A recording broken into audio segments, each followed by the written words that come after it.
Bismillahirrahmanirrahim. Assalamualaikum warahmatullahi wabarakatuh.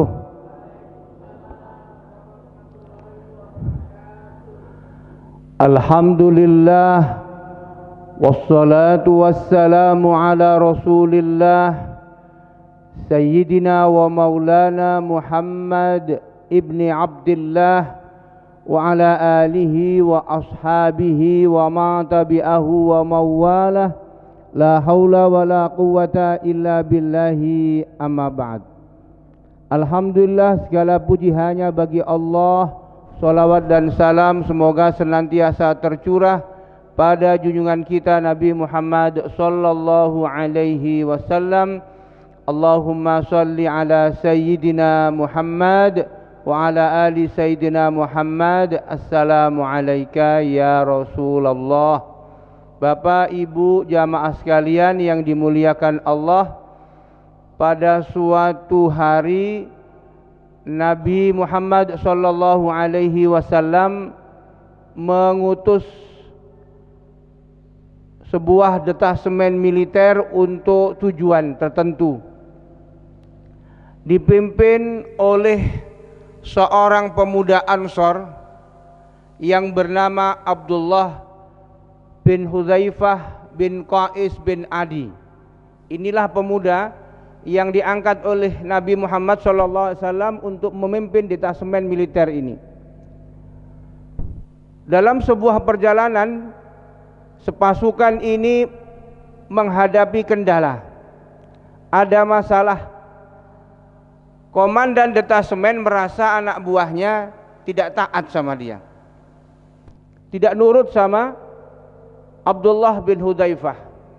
Maka kemudian Abdullah bin Hudzaifah bin Qais bin Adi al-Ansari mengumpulkan mereka.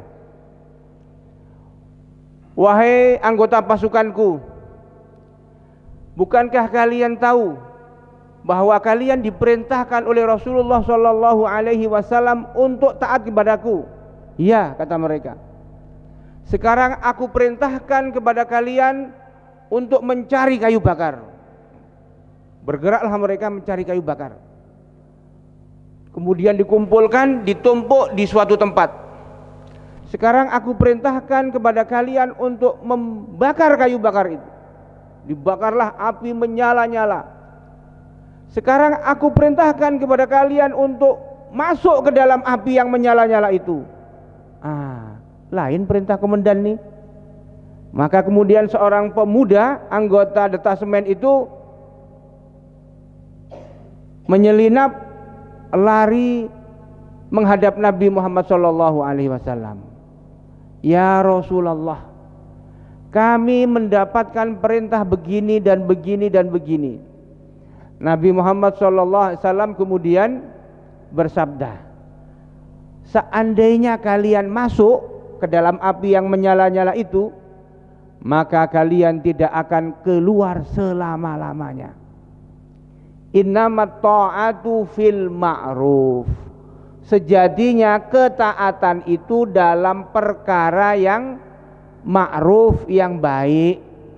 Yang baik itu yang bagaimana? Imam Asy-Syaukani menjelaskan, yang baik itu adalah perkara yang baik menurut syariat, bukan berdasarkan akal atau adat. Ini penjelasan Imam Asy-Syaukani. Nabi sallallahu alaihi wasallam kemudian menegaskan, la ta'ata li makhluqin fi ma'siyatil khaliq. Tidak ada taat kepada makhluk dalam rangka maksiat kepada Al-Khaliq. Ini peristiwa ini kalau kita buka kitab tafsir Ibnu Katsir, menjadi sebab turunnya ayat 59 surat An-Nisa.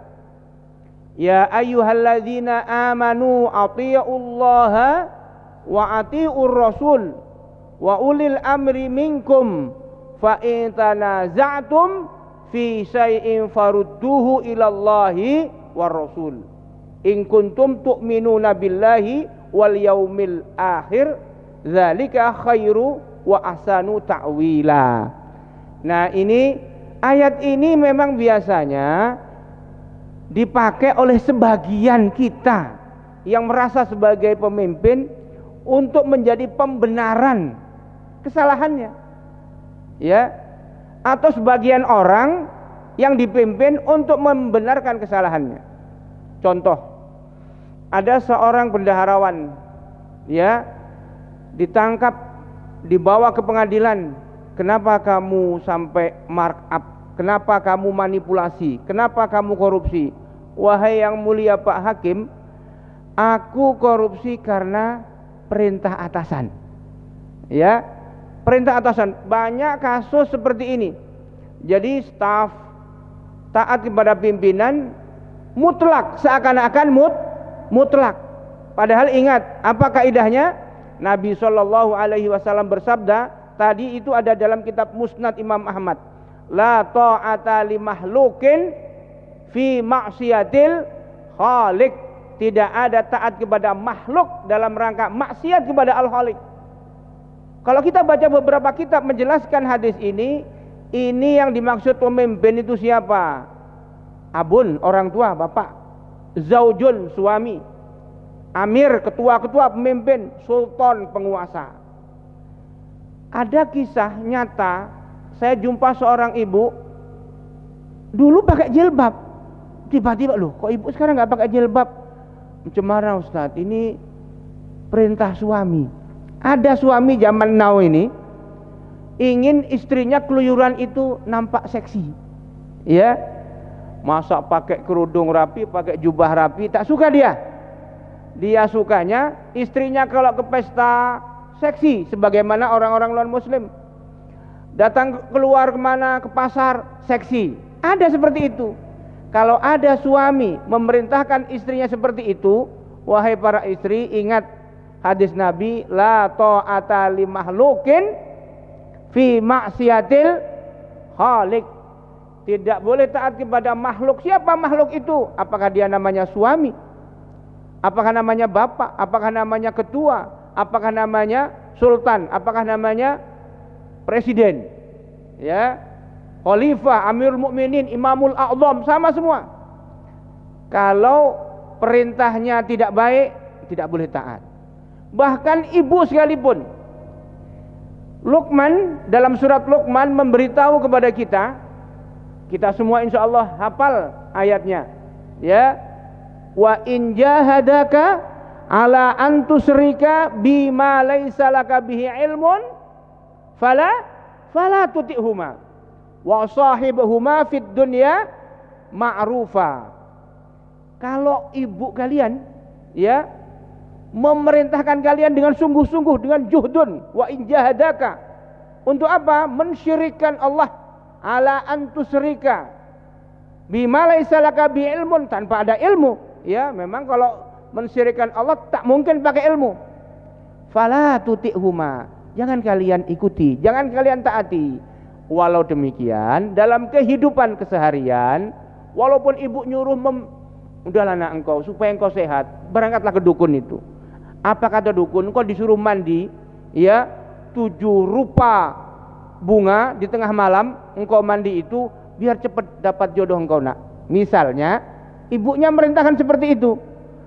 Perintah ibu supaya anak ini datang ke dukun.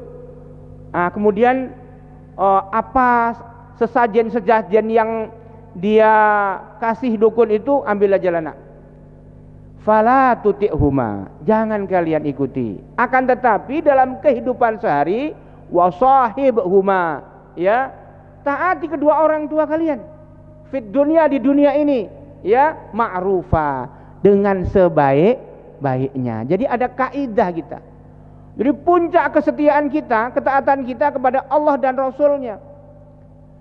Selagi ada pemimpin yang taat kepada Allah dan Rasulnya, nah, kan ayatnya kan, ya ayyuhalladzina amanu atiullaha wa atiur rasul. Kalau ada pemimpin, siapapun dia, di level apapun dia, dari rumah tangga sampai negara, kalau dia taat kepada Allah dan Rasulnya, kemudian perintahnya ma'ruf, maka kewajiban kita adalah Sikoh yang pertama, percaya.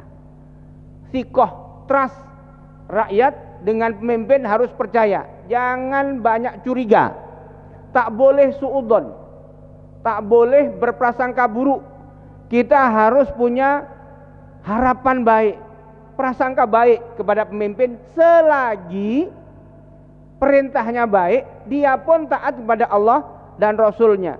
Jadi taat kepada bangsa manusia ini tidak mutlak, tidak harga mati. Yang harga mati itu la ilaha illallah wa ashhadu anna Muhammadan Rasulullah. Itulah yang kita harapkan kalimat terakhir nanti di saat nyawa akan dicabut oleh malaikat Israel. Maka kalau ada ya perintah atasan, udahlah engkau kumpulkan aja itu, ambil itu, buat kwitansi palsu, pengadaan fiktif ya, atau pembagian misalnya untuk 100 warga bagi aja lah 30, sisanya 70 untuk kesejahteraan kita. Jadi anggota tadi disuruh melakukan manipulasi. Tidak boleh, ini kan perintah atasan. Kita kan wajib taat kepada atasan. Ini perintah pimpinan, kita wajib taat kepada pimpinan. Tidak boleh. Justru ada kewajiban di samping sikoh, kemudian taat, kewajiban memberi nasihat. Ya, bawahan boleh memberi nasihat kepada atasannya kalau seandainya perintahnya tidak benar.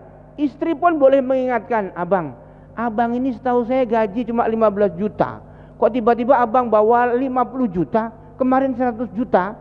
Istri yang solehah itu mengingatkan suaminya, bukan hanya ketika abang udah golongan ampe, kawan kok lah Innova, abang apa masih pakai Xenia, ya kalah abang, kantor sama.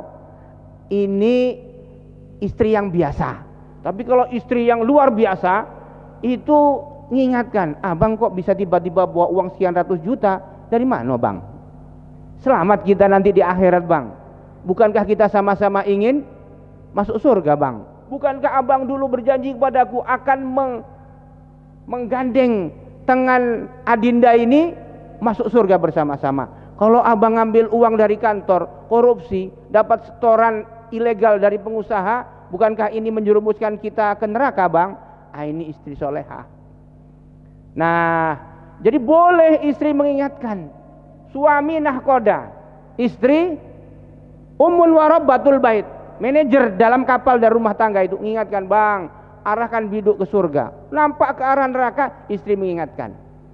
Termasuk seandainya, ya kan beberapa waktu terakhir ini kan sempat ada viral, mudah-mudahan tidak jadi. Ada di sebuah instansi kementerian dibuatlah seragam. Ya, seragamnya itu judulnya baju moderasi beragama. Tahu gambarnya? Gambar masjid, gambar gereja, gambar pura, gambar tepekong, ada salib, ada bilan buntang, macam-macam. Setiap hari tertentu harus dipakai, tandanya moderat. Kalau nggak mau pakai, radikal. Pak Acar tuh dipakai apa enggak? Ini radikal, kebakar katanya. Dipakai apa enggak pakai. Jadi ini baju itu juga kita ini harus taat pakai, bukan sekedar pakai menutup aurat.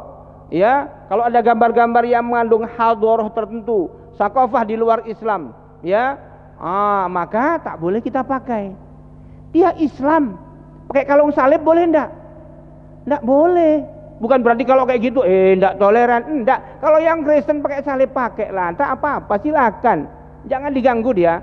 Tapi kalau anak ibu muslimah pakai jilbab rapi, di luar kerudungnya ada salib dari dari emas, tak boleh.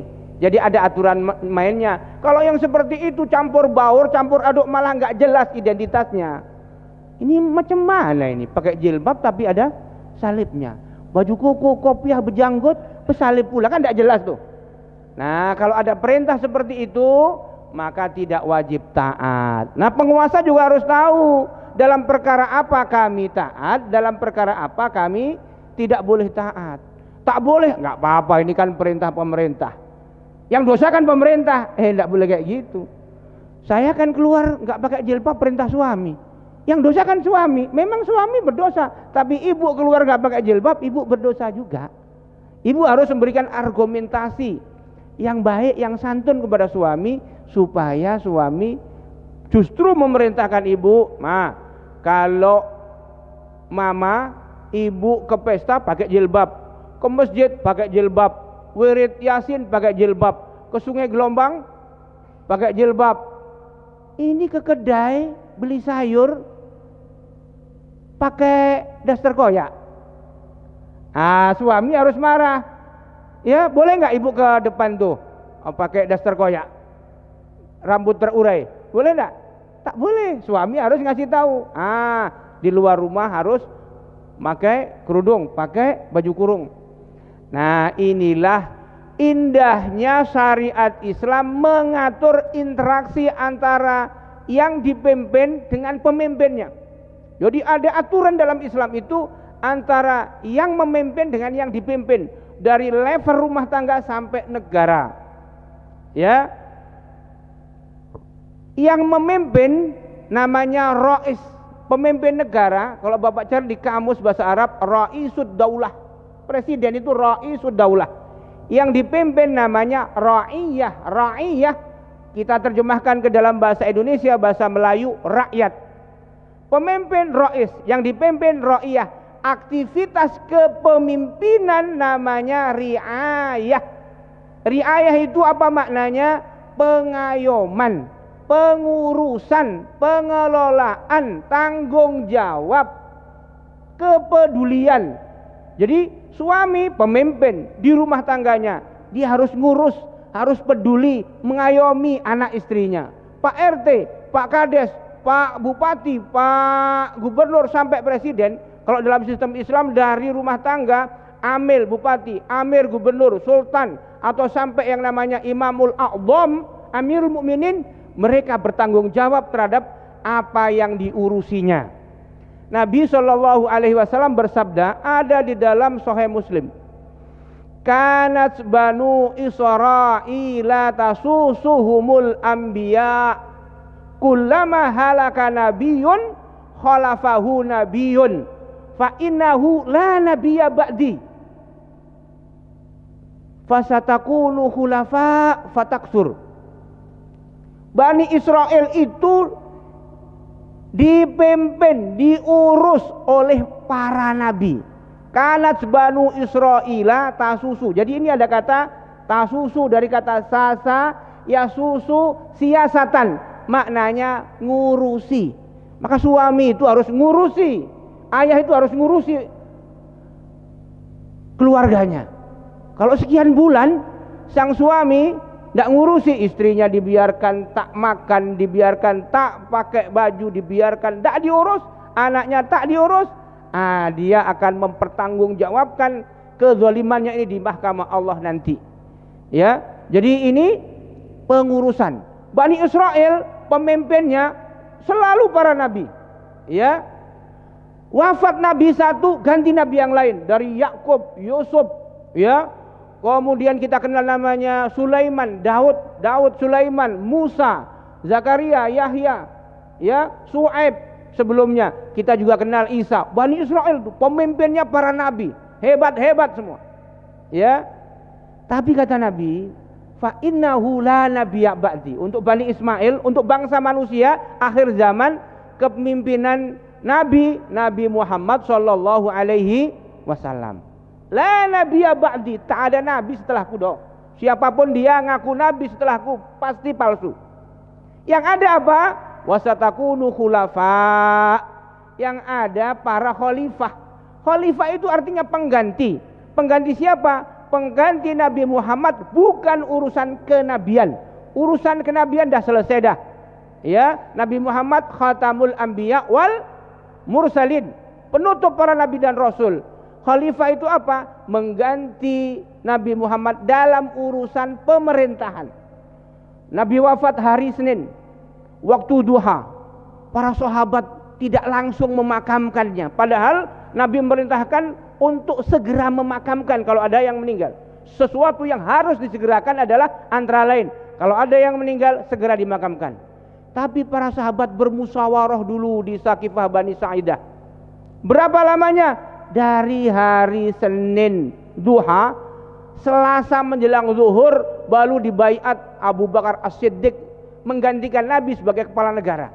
Malamnya, Rabu malam, ya, Selasa malam Rabu baru Nabi SAW dimakamkan.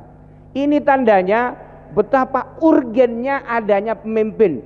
Di rumah tangga, walaupun ada suami, kepemimpinan tidak ada marwah, tidak ada harga diri, tidak ada kepemimpinan di situ, kacau rumah tangga. Ya, apalagi di tingkat yang lebih tinggi, desa. Kalau bayangkan tidak ada kepala desa, kacau. Tidak ada lurah, kacau. Tidak ada wali kota, kacau. Tidak ada amir, tidak ada sultan, tidak ada penguasa, kacau. Inilah betapa pentingnya kepemimpinan. Nah, la nabiyya ba'di, tak ada nabi setelahku. Wasatakunu khulafa fataksur, akan ada khalifah yang banyak. Jadi Bapak Ibu sekalian, pemimpin rais, yang dipimpin ra'iyah. Aktivitas kepemimpinannya adalah riayah. Makanya kalau Bapak Ibu sekalian buka kitab-kitab siasah sekarang diterjemahkan politik. Siasah itu maknanya itu apa? Riayatus su'un al-ummah dahilian wa kharijian. Mengurusi rakyat, baik yang di dalam negeri maupun di luar negeri. Nah, yang dimaksud politik Islam adalah ketika seorang pemimpin ngurusi keluarganya, ngurusi warganya, ngurusi rakyatnya menggunakan Islam. Itu namanya politik Islam. Kalau ada pemimpin mengurusi keluarganya tidak pakai Islam, berarti kepemimpinannya bukan kepemimpinan yang Islami, bukan kepemimpinan Islam, walaupun dia beragama Islam. Ini kadang-kadang kan kita terlalu melakukan simplifikasi, penyederhanaan masalah. Udahlah, kita ikut politik Islam. Maksudnya adalah yang penting kita mendudukkan orang Islam di kekuasaan. Kalau sekedar mendudukkan orang di kekuasaan, sejak Indonesia merdeka presiden kita selalu Islam. Ini pernah saya sampaikan di sini. Presiden pertama siapa namanya? Insinyur Ahmad Soekarno. Kedua Haji Muhammad Soeharto. Yang ketiga Profesor Dr. Ing Haji B.J. Habibie. Kemudian yang keempat Kiai Haji Abdurrahman Wahid Gus Dur. Setelah beliau Hajjah Megawati Soekarno Putri. Bu Hajjah. Setelah Bu Hajjah itu siapa? Dr. Haji Susilo Bambang Yudhoyono. Setelah Pak SBY siapa? Insinyur Haji Jokowi. Muslim semua, sholat semua. Insya Allah mudah-mudahan soleh semua. Nah, persoalannya yang ingin kita perbaiki adalah semestinya menjadi keinginan kita umat Islam adalah, wahai Bapak pemimpin, kami ini mbok ya diatur dengan Islam lah. Kalau ekonomi diaturlah dengan Islam. Jangan diatur pakai Adam Smith. Nabi kita Nabi Muhammad, ya, dan pasti kalau diamalkan akan terwujud rahmatan lil alamin. Ini masa ekonominya pakai Adam Smith, Keynes, kadang-kadang pakai Karl Marx, ya, sosialis. Nah, ketika seorang warga rakyat punya perasaan seperti itu, itulah yang disebut dengan punya wa'yun siyasi, kesadaran politik. Apa maksud kesadaran politik? Hari ini yang dimaksud kesadaran politik seakan-akan orang datang nyoblos, itu dah sadar politik. Bukan sekedar itu. Ketika seorang anggota warga, rakyat, ra'iyah yang dipimpin tadi, saya ini mbok ya diatur dengan aturan Allah supaya saya selamat dunia dan di akhirat.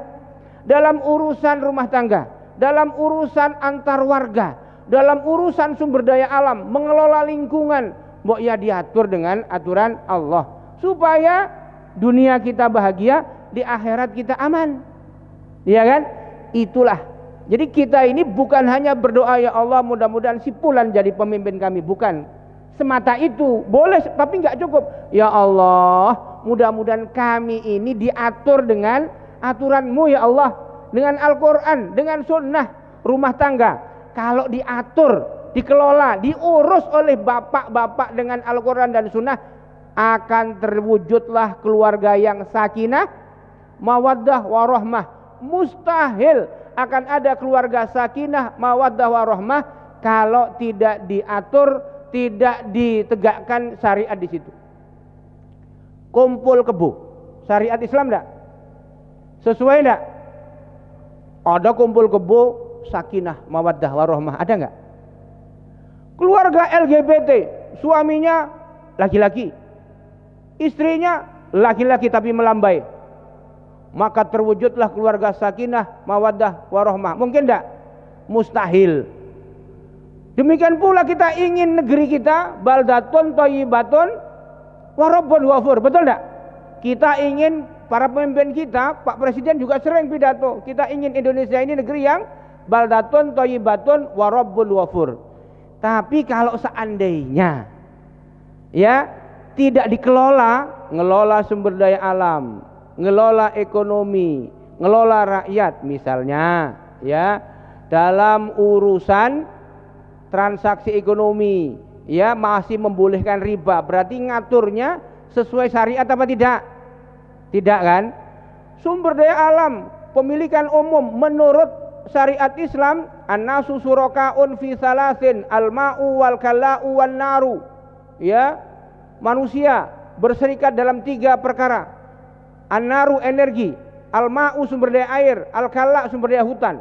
Ini termasuk milkiyah ammah, milik umum, milik rakyat. Bagaimana pengaturannya? Dikelola negara untuk sebesar-besar kemakmuran rakyat. Sama dengan pemahaman pasal 33 UUD 45. Sudah dikaji banyak pihak. Pasal 33 ini selaras dengan hadis Nabi tadi itu. Tiba-tiba sumber-sumber daya yang menguasai hajat hidup orang banyak itu tidak dikelola negara, malah dikasihkan ke asing dan asing. Akhirnya rakyat kita menganggo, cari kerja pun payah.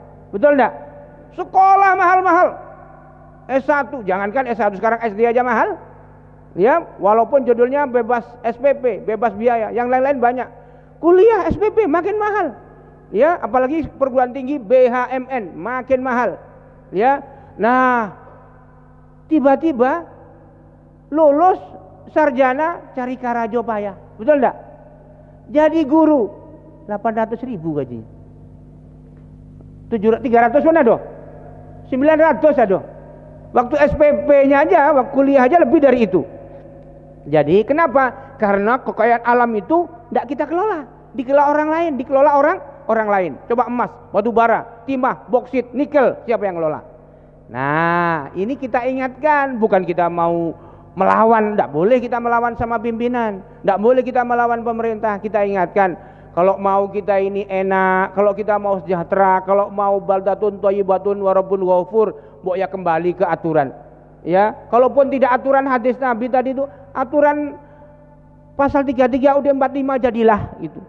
Supaya dikelola negara untuk sebesar-besar kemakmuran rakyat, bukan digaidekan ke korporasi asing. Nah, ini misalnya, kita ngaji subuh masih sampai kayak gini pula kajinya.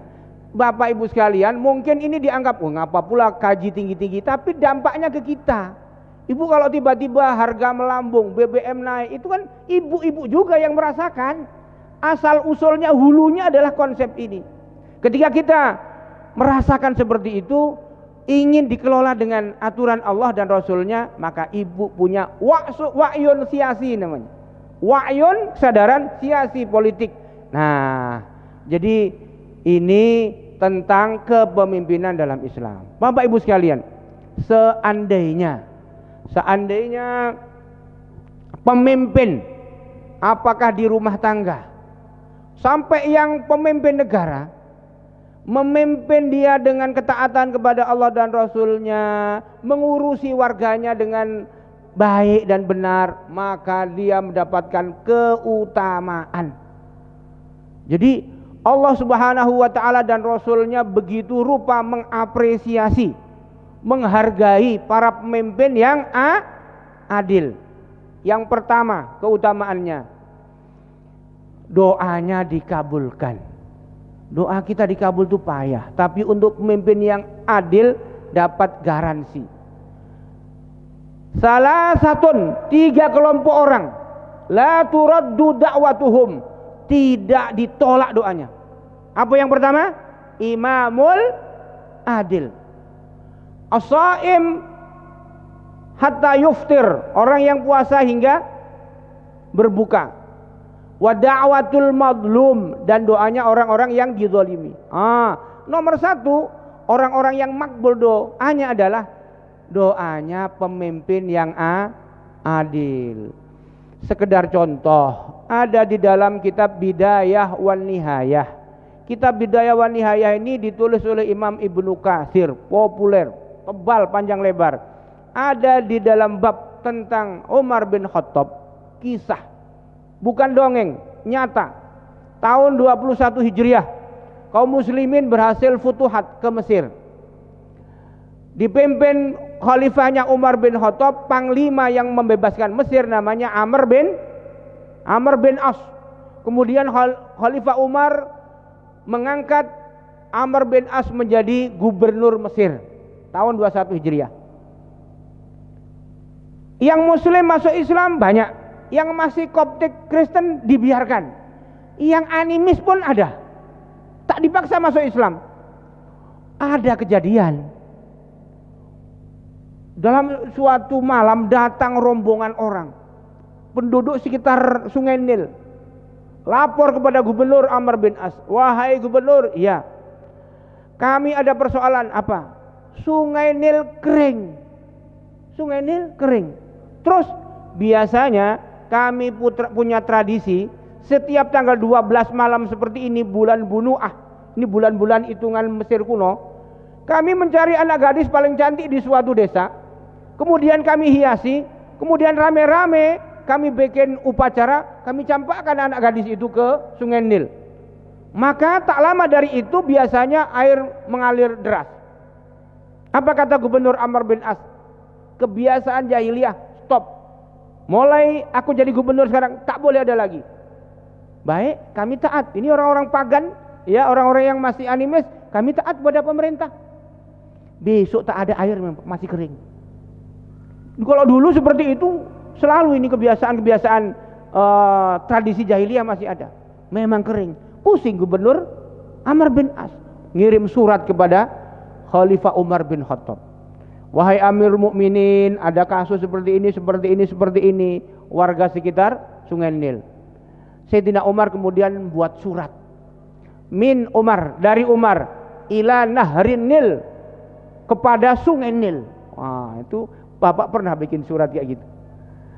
Kepada yang terhormat Parit samping Pandau, ya kan? Karena paritnya tersumbe, enggak kan? Ini dari Umar bin Khattab kepada Sungai Nil. Wahai Sungai Nil, kalau engkau mengalirkan air karena kehebatanmu, kau tak usah mengalir selama-lamanya sampai kiamat. Tapi kalau mengalirnya air karena Allah, besok keluarlah air. Maka diterimalah surat dari Umar tadi, dibawa oleh Amr bin As, tengah malam dilemparkan surat itu ke Sungai Nil. Besok pagi Sungai Nil sudah tergenang, ya, 16 hasta, 10 meter dalamnya udah. Sejak hari itu tak pernah lagi ada upacara melemparkan anak gadis ke Sungai Nil. Berkat siapa? Berkat karomah atau doanya Sayyidina Umar. Umar bin Khattab adalah pemimpin yang adil. Pernah saya sampaikan di sini kan, ada seorang ulama sejarah meriwayatkan, pada masa pemerintahan Sayyidina Umar hampir gempa, terguncang beberapa bukit itu. Tangan Sayyidina Umar diletakkan ke bumi. Wahai bumi, bukankah engkau menyaksikan bahwa aku memerintah dengan adil? Kalau seandainya aku memerintah dengan adil, sungguh celakalah Umar. Berhentilah, jangan gempa lagi. Tidak ada gempa lagi sampai sekarang. Bapak Ibu sekalian, itu kalau pemimpin adil. Imamul adil, doanya makbul. Ada perintah Nabi khusus untuk ayah-ayah. Wahai ayah-ayah, wahai suami-suami, i'dilu baina auladikum, adillah kalian dengan anak-anak kalian. Anak bapak 5, harus adil semuanya. Ya, dibawa ke kuok makan kapie, bawa semuanya kalau ada, jangan kok ndak iya dan degil ndak usah dibawa dia. Ini nanti timbul disintegrasi nanti ini. Gara-gara tidak adil dengan satu anak, bawa jalan kemana? Ke Bukit Tinggi, bawa jalan kemana? Ke Malaka. Ya, bawa semuanya. Kalau ndak semuanya. Ya, wahai ayah, adillah kalian kepada anak-anak kalian. Ini perintah Nabi. Kalau ayah adil kepada anak-anaknya, kepada istri-istrinya, kalau istrinya lebih dari satu, harus adil. Ya, jangan sampai mentang-mentang punya bini muda, situ terus. Bini tua, mengangguh. Ini suami yang tidak adil. Maka kalau suami adil dengan istri-istrinya, adil pada anak-anaknya, doanya makbul. Jangan lupa malam tahajud, suami, istri doakan orang tua kita, doakan anak-anak kita, suami mendoakan istrinya, istri mendoakan suaminya, doakan saudara-saudara kita, doakan karib kerabat kita, doakan kaum muslimin. Makbul doa bapak sekalian. Doa makbul. Apa keutamaan yang lain? Keutamaan yang kedua, kalau ada pemimpin yang adil, nanti di akhirat di padang mahsyar akan dapat naungan. Di saat itu tidak ada naungan kecuali naungan dari Allah Subhanahu wa taala. Hadis sahih, sab'atun, 7 golongan orang yang akan mendapatkan naungan. Di saat tidak ada naungan kecuali naungan dari Allah taala. Siapa yang pertama? Al-imamul adil, pemimpin yang adil. Nah, jadi Bapak Ibu sekalian, kalau hari ini bapak-bapak, ibu-ibu naik motor, ya, sampai Bangkinang, di Rimbo Panjang pecah ban, ada yang menolong, tembel benen regar, ya kan? Di akhirat nanti tak ada yang bisa nolong, ya kan? Siapa yang nolong? Hanya Allah, rahmat dari Allah Subhanahu wa taala.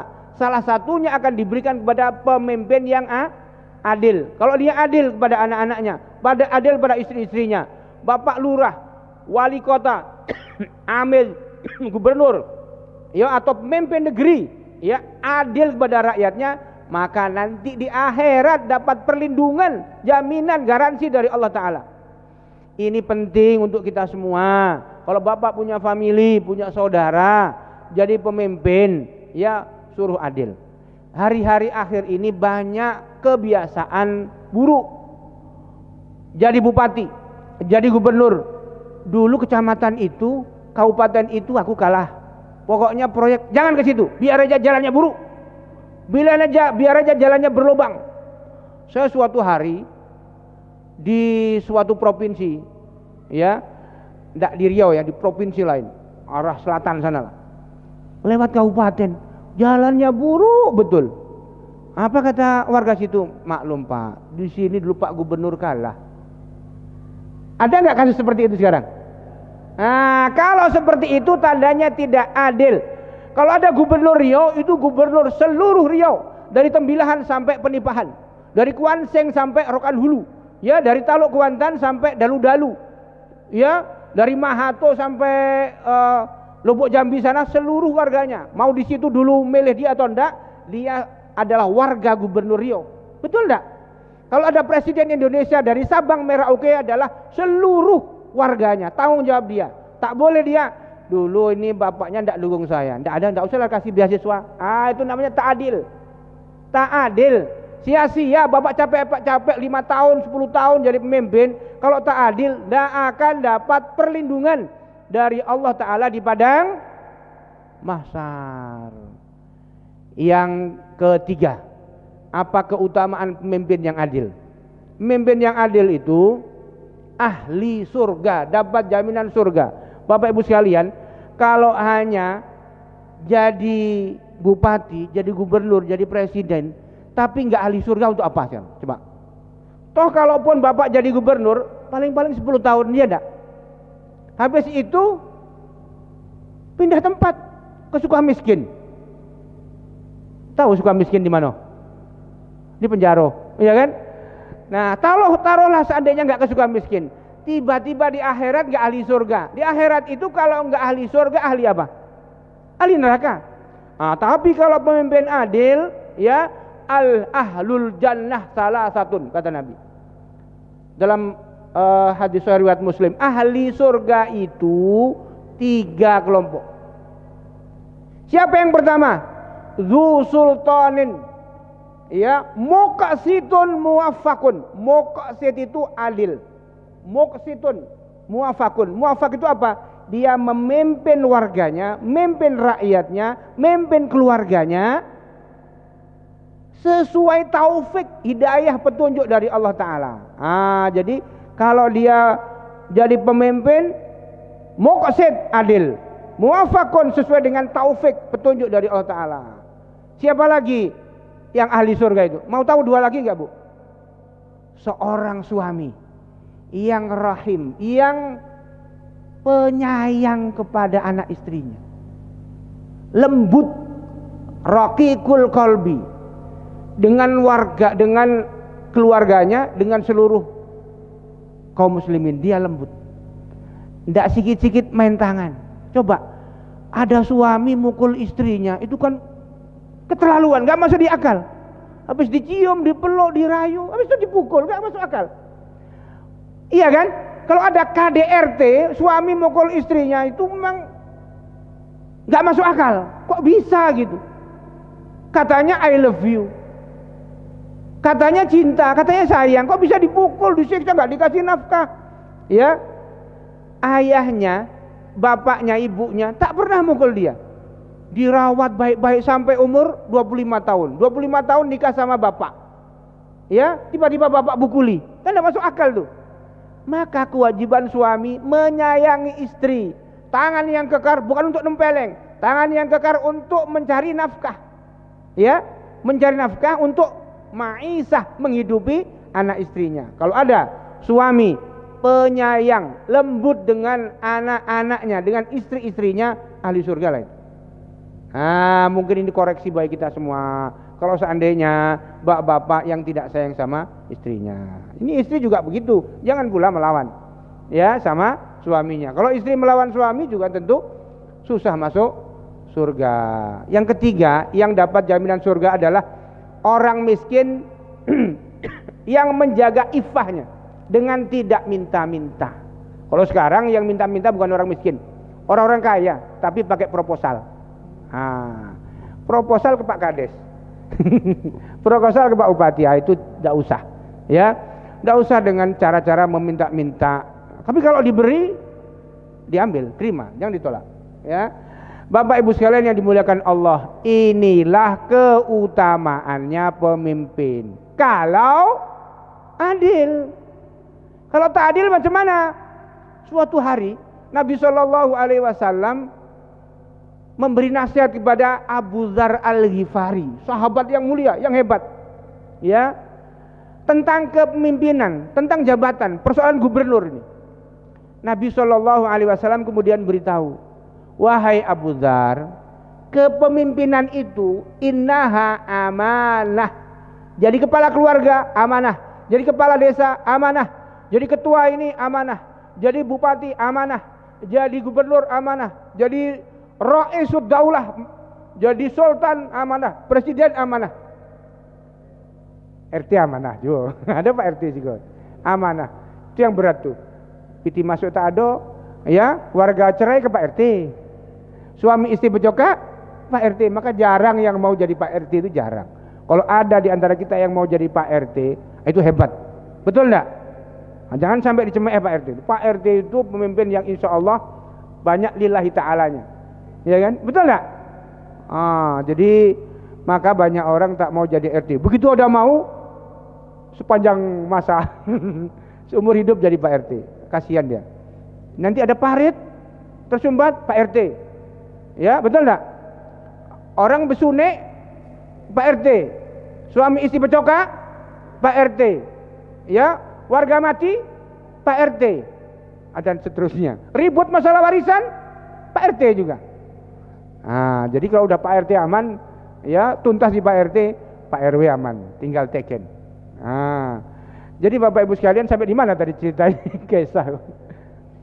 Innaha amanah. Jadi ayah amanah, jadi suami amanah, jadi RT amanah, sampai jadi Raisud Daulah, presiden amanah. Wa innaha yaumal qiyamati hizyun wa nadamah. Nanti di akhirat, di hari kiamat, kepemimpinan itu bisa jadi hizyun, kehinaan, wa nadamah, penyesalan. Ndek, kalau gitu ndak usahlah jadi RT yo. Iya. Pan yang udahlah payah, gaji mestinya setahun dikasih cuma 6 bulan. Ya. Nah, jadi itu pun kalau enggak adil jadi hizyun, kehinaan, wa nadamah. Alhamdulillah Nabi tidak sampai di situ hadisnya. Illa, kecuali. Nah, kalau cuma sampai di situ, tak ada orang mau jadi RT. Tak ada orang jadi bupati, tak ada orang mau jadi presiden.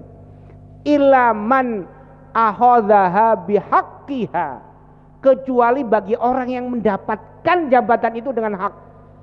Tidak nyokok, tidak pakai politik uang.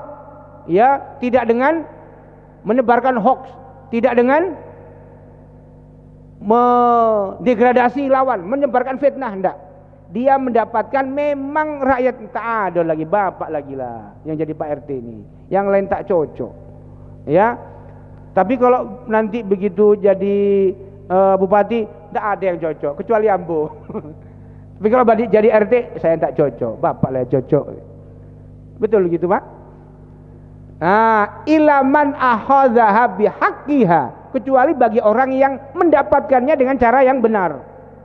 Ya. Wa adalladzi alaihi fiha, dan menjalankan amanat itu dengan adil, dengan baik. Nah, itu dia. Kepemimpinan itu akan jadi hizyun wa nadamah, hina di akhirat dan penyesalan. Tapi bapak kalau jadi suami, ya, sayang istri, mengurusi anak istrinya, tanggung jawab, ya, dengan anak-anak dan istri-istrinya, maka dapat keutamaan tadi.